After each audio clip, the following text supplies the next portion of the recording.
Quando Makoto criou Azora, parecia que aquele seria apenas um lugar seguro. Um refúgio. Um espaço onde pessoas perseguidas finalmente poderiam viver em paz. Durante muito tempo, foi exatamente assim que muitos fãs enxergaram aquele lugar. Mas existe um detalhe que muda completamente essa visão. Azora nunca foi apenas um refúgio. Na verdade, ela está se tornando a peça mais importante de toda a guerra que se aproxima. E talvez nem mesmo Makoto tenha percebido isso completamente. Mas isso ainda não explica tudo. Porque se Azora fosse apenas uma cidade poderosa, ela não seria tão diferente dos outros reinos. Então, o que torna Azora tão especial? A resposta começa justamente naquilo que ninguém percebe. Enquanto praticamente todas as nações daquele mundo foram construídas sobre preconceitos e divisões, Azora nasceu exatamente do contrário. Ali vivem humanos, elfos, anões, orcs, lizardmen, aranhas, dragões, demi-humanos, raças que, fora dali, dificilmente dividiriam o mesmo espaço. E o mais curioso, elas não vivem juntas porque foram obrigadas. Elas escolheram permanecer. Mas isso ainda não parece suficiente para mudar uma guerra. Afinal, conviver em paz não vence batalhas. Existe outro detalhe. Enquanto outras nações gastam boa parte de seus recursos tentando manter o próprio território, Azora cresce sem parar. Novas construções surgem. A agricultura evolui. A produção aumenta. A pesquisa avança. A magia é constantemente aperfeiçoada. E cada novo habitante fortalece ainda mais aquele lugar. Perceba uma coisa. Makoto nunca tentou construir um reino. Mesmo assim, foi exatamente isso que aconteceu. E talvez um reino muito mais eficiente do que qualquer outro existente naquele mundo. Mas existe uma diferença ainda maior. A maioria dos reinos depende de autoridade, de títulos, de medo, de exércitos. Em Azora, a força que mantém tudo unido é completamente diferente. Confiança. As pessoas seguem Makoto porque acreditam nele, não porque são obrigadas. E isso cria algo extremamente raro. Uma lealdade que praticamente nenhum outro governante consegue conquistar. Mas isso ainda não explica por que Azora pode decidir uma guerra inteira.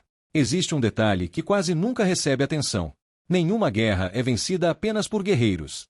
Um exército precisa de comida, armas, equipamentos, magia, pesquisas, médicos, transporte, organização. Enquanto muitos enxergam apenas Tomoe, Mil, ou o próprio Makoto, o verdadeiro poder está funcionando silenciosamente nos bastidores. Cada fazenda, cada laboratório, cada oficina, cada pesquisador, cada comerciante. Tudo isso fortalece Azora todos os dias. E talvez essa seja sua maior arma. Ela continua crescendo mesmo quando ninguém está lutando. Mas existe algo ainda mais importante. Durante toda a história, a deusa construiu um mundo baseado em diferenças.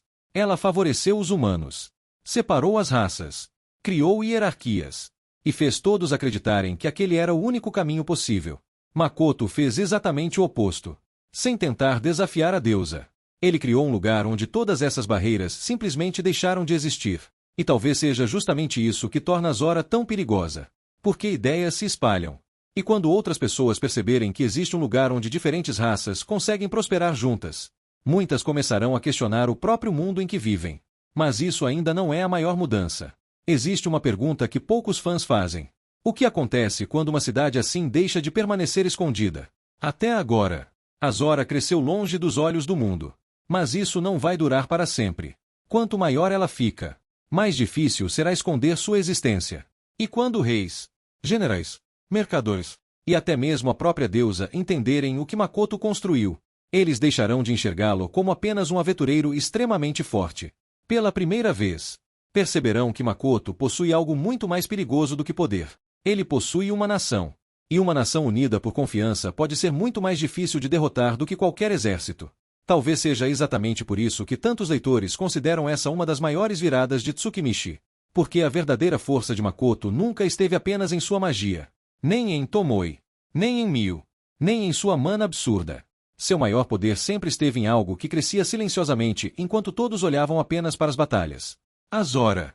Porque, quando a guerra finalmente chegar, talvez não seja Makoto quem mude o destino daquele mundo. Talvez seja tudo aquilo que ele conseguiu construir sem sequer perceber. E agora eu quero saber sua opinião.